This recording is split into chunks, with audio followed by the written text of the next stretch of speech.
আসসালামু আলাইকুম সবাইকে। আজকে রিভিউ করতে হচ্ছে হন্ডা ইনসাইট 2020 EX প্যাকেজ।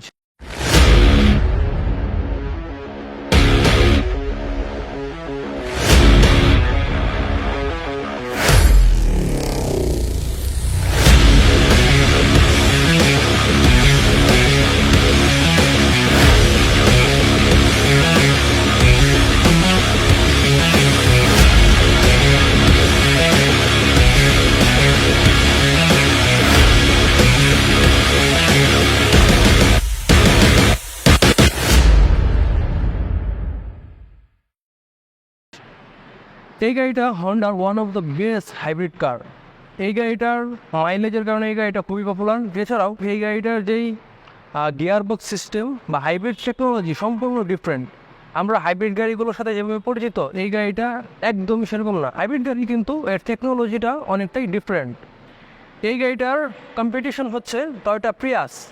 কিন্তু আমি যদি বলি, প্রিয়াসের চাইতে এর লুকিং অনেক ডিফারেন্ট। প্রিয়াসের লুক নিয়ে অনেকের অনেক ধরনের মন্তব্য আছে যে লুক ভালো না, হ্যান ত্যান। কিন্তু এই গাড়িটার লুক পছন্দ হবে না এমন মানুষ মনে হয় খুঁজে পাওয়া খুবই কঠিন। এই গাড়িটা লিটারে হাইওয়েতে 20+ যায়। তো আমরা বুঝতেই পারছি যে মাইলেজের কোনো ইস্যু এই গাড়িতে নেই। এই মডেলটা হচ্ছে হন্ডা ইনসাইটের 3rd জেনারেশন। এর আগেও কিন্তু আরও 2টো জেনারেশন ছিল, কিন্তু সেগুলো এতটা পপুলার ছিল না বা প্রিয়াসের সাথে কম্পিট করে আসলে মার্কেট ওইভাবে দখল করতে পারছিল না। এই গাড়িটার এর আগের যেই 2টো জেনারেশন ছিল, ফার্স্ট এবং সেকেন্ড জেনারেশনটা দেখতে অনেকটাই এখনকার প্রিয়াসের মতন, আর ফার্স্ট জেনারেশনটা অনেকটাই আগলি। কিন্তু এই 3rd জেনারেশনে এসে তারা লুক অনেক বেটার করেছে। আমাদের সাইড প্রোফাইল, ব্যাক সাইড আমরা যখন দেখাবো তখন আপনারা বুঝতে পারবেন যে লুকে হিউজ ডিফারেন্স। যখন আমরা যদি এটার ফ্রন্টের লুকে আসি, এখানে সব কিছু এলইডি লাইট ব্যবহার করা হয়েছে এবং এই সাইড দিয়ে ডিএনএল দেওয়া হয়েছে। আর নিচে যদি আসি, এখানে হচ্ছে এলইডি ফগ লাইট ইউজ করা হয়েছে। আমরা নর্মালি যেই ধরনের ফগ লাইটগুলো দেখা অভ্যস্ত, এটা কিন্তু সেগুলোর থেকে একদমই ডিফারেন্স। আমরা নর্মালি গোল ফগ লাইট দেখে অভ্যস্ত, কিন্তু এখানে একটা স্ট্রিপ ডিজাইনের ফগ লাইট করা হয়েছে। আমরা যদি একটু এর ডিজাইনে চলে আসি, এখানে সুন্দর করে গ্রিলগুলো দেওয়া হয়েছে এবং এখানে একটা সেন্সর ইউজ করা হয়েছে। এখানে সেন্সর আছে কিন্তু এই পাশে কোনো সেন্সর দেওয়া হয়নি। আমরা এখন এর ইঞ্জিনের ব্যাপারে একটু কথা বলবো। এই গাড়িটাতে ইউজ করা হয়েছে 4 সিলিন্ডার অ্যাটকিনসন সাইকেল ইঞ্জিন, যেটা 1.5 লিটারের, অর্থাৎ 1500 সিসির। এই গাড়িটা থেকে টোটাল হর্স পাওয়ার জেনারেট হয় হচ্ছে 107 এবং 99 নিউটন মিটার অফ টর্ক। কিন্তু এর পাশাপাশি এটাতে হাইব্রিড যেই মোটরগুলো ইউজ করা হয়েছে, সেটা থেকে কিন্তু আরও অ্যাডিশনাল হর্স পাওয়ার যোগ হয়। তো কম্বাইন্ডলি এটা 150-এরও বেশি হর্স পাওয়ার জেনারেট করতে পারে। তো আমরা এখন এর সাইড প্রোফাইলে একটু চলে যাব। আমরা যদি একটু সাইড প্রোফাইলে চলে আসি, এখানে আমরা ইন্ডিকেটর লাইটটা দেখতে পাচ্ছি। এই সাইড দিয়েও এই পর্যন্ত আনা হয়েছে, প্লাস এর নিচেই একটা রিফ্লেক্টর দেওয়া হয়েছে এবং এখান থেকে ফেন্ডারটা একটু ফুলিয়ে আনা হয়েছে, যার কারণে গাড়িটাকে আরেকটু সুন্দর ডিজাইন এবং গাড়িটাকে একটু বড় মনে হয়। সেখানে আমরা হাইব্রিডের লোগোটা দেখতে পাচ্ছি। প্লাস আমরা যেটা চাকায় চলে আসি, এখানে 17 ইঞ্চের অ্যালয় হুইলস ইউজ করা হয়েছে।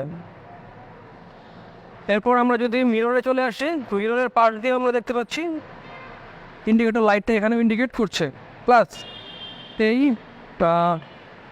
মিররটাতে ব্লাইন্ড স্পট মনিটরিং এই ফিচারটা আছে, যার কারণে ড্রাইভার যদি ব্লাইন্ড স্পটে তো থাকা কোনো গাড়িকে লক্ষ্য না করে, তাহলে এখানে ইন্ডিকেট করে ড্রাইভারকে সতর্ক করে দেওয়া হবে।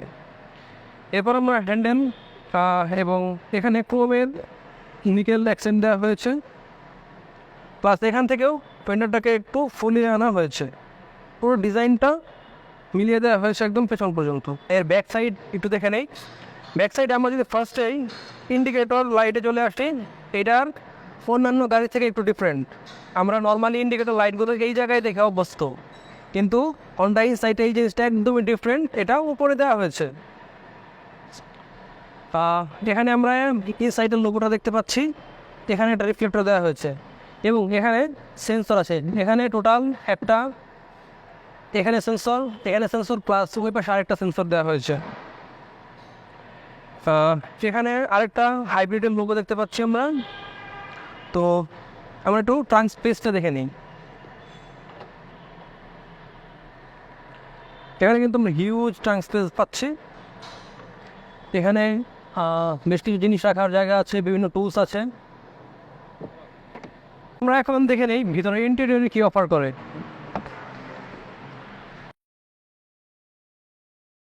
তো এই গাড়ির ইন্টেরিয়র বসেই আমার প্রথম যেটা ফিল হচ্ছে, গাড়িটা খুবই প্রিমিয়াম।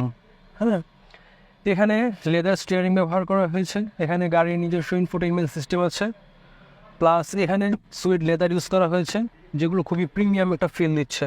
প্লাস এখানে সাইডে কোনো ধরনের চিপ মেটেরিয়াল তারা ইউজ করেনি, যেহেতু হন্ডা এখানে কোয়ালিটিতে তারা কোনো কম্প্রোমাইজ করে না। এখানে যে ক্লাস্টারটা দেখতে পাচ্ছি, ডান পাশের যে স্পিডোমিটারটা সেটা হচ্ছে অ্যানালগ, এবং বাম পাশে আমরা যেই ক্লাস্টারটা দেখতে পাচ্ছি সেটা হচ্ছে সম্পূর্ণ ডিজিটাল।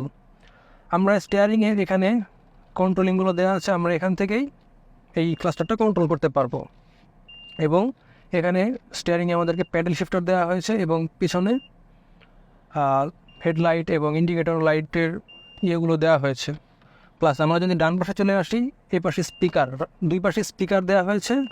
এখানে এসি ভেন্ট এবং পাওয়ার অন অফ বাটনটা এই জায়গায়, এবং নিচে parking sensor plus traction control of on এই বাটনগুলো নিচে দেওয়া হয়েছে। এরপর আমরা যদি ইনফোটেইনমেন্ট সিস্টেমে আসি, এখানে বিল্ট ইন হন্ডার ইনফোটেইনমেন্ট সিস্টেম দেওয়া হয়েছে। এখানে ইমার্জেন্সি লাইটটা আমরা দেখতে পাচ্ছি।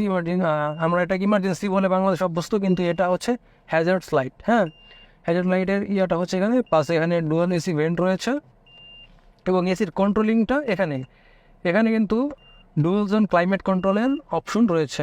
প্লাস এই এসি ভেন্টের নিচেই যদি আমরা একটু দেখি, নিচে আমরা ইউএসবি পোর্ট দেখতে পাচ্ছি, এখান থেকে আমরা চার্জ করতে পারবো। প্লাস এখানে একটা ফোন রাখার মতন জায়গা দেওয়া হয়েছে। এখানে আমরা যদি দেখি, এখানে একটা মজার ব্যাপার হচ্ছে এই গাড়িতে কোনো গিয়ার লিভার নেই। গিয়ার লিভার আসলে দরকারও নেই এই গাড়িতে, শুধুমাত্র একটি গিয়ার এই গাড়িটা চলে, সেটা হচ্ছে 6 গিয়ার। এখানে গিয়ার লক, গিয়ার রেশিও। আমরা এই গাড়িটা একটা সার্টেন স্পিড পর্যন্ত গাড়িটা ব্যাটারিতেই চলে, ইলেকট্রিক মোটরে চলে। একটা সার্টেন স্পিড ওঠার পর গাড়িটা 6 গিয়ারে শিফট করে টপ স্পিড উঠায়। তো এখানে আমরা পার্কিং ব্রেকটা দেখতে পাচ্ছি, এখানে reverse, neutral, drive, brake hold দেওয়া হয়েছে।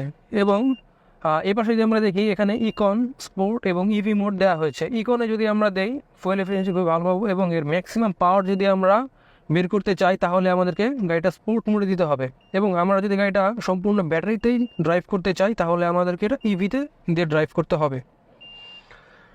ওকে, তো আমরা যদি এইদিকে দেখি, এখানে সুইট লেদার ইউজ করা হয়েছে, প্লাস এখানে একটা স্টোরেজ বক্স দেওয়া হয়েছে। এখানে বেশ ভালো জায়গা আছে, এখানে অন্য জিনিসপত্র রাখতে পারবো। প্লাস এর পাশাপাশি ভেন্ট আছেন। ওকে, আমরা যদি এদিকে দেখি, এখানে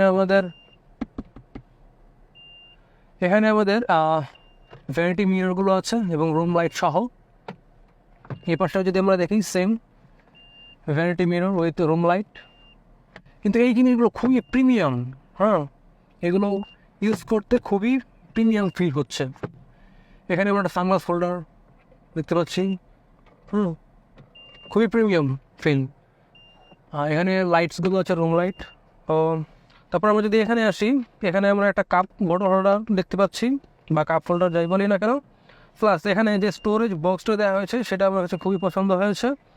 এটা অনেকটাই ডিপ বলা যায়, কেন যদি আমরা দেখি এখানে হিউজ স্টোরেজ বক্স। প্লাস এটা আমরা এখানে এনে এটাকে আমরা হ্যান্ড রেস্ট হিসেবে ব্যবহার করতে পারবো। এখানে আমরা সামনের এবং পিছনের দরজার গ্লাসগুলো উঠানামা করতে পারবো। প্লাস এখানে লক আনলক আছে। প্লাস এখানে আমরা একটা বোতল হোল্ডার পাবো। আর এখানে আমরা ট্র্যাকশন কন্ট্রোল এবং পার্কিং সেন্সর অন অফের বাটনগুলো পাবো। এবং ঠিক এই জায়গাতে সামনের বনেট ওপেনের সুইচটা দেওয়া।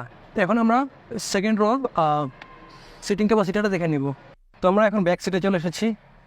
আমরা দেখতে পাচ্ছেন কী পরিমাণ লেগ স্পেস। আমরা এখানে খুবই কমফোর্টেবলভাবে বসতে পারছি। প্লাস এখানে দুটো কাপ হোল্ডার আছে। প্লাস এখানে আমরা এসি ভেন্ট দেখতে পাচ্ছি, কিন্তু কোনো চার্জিং পোর্ট নেই। আমি জানি না পিছার ভার্সন ফোনে কি সবসময় চার্জ থাকে কি না, এখানে কোনো চার্জিং পোর্ট দেওয়া হয়নি। প্লাস এখানে তো বেসিক হ্যান্ডেল,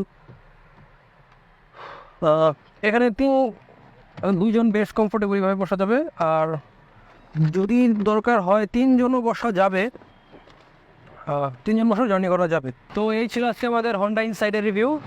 ধন্যবাদ এতক্ষণ সাথে থাকার জন্য।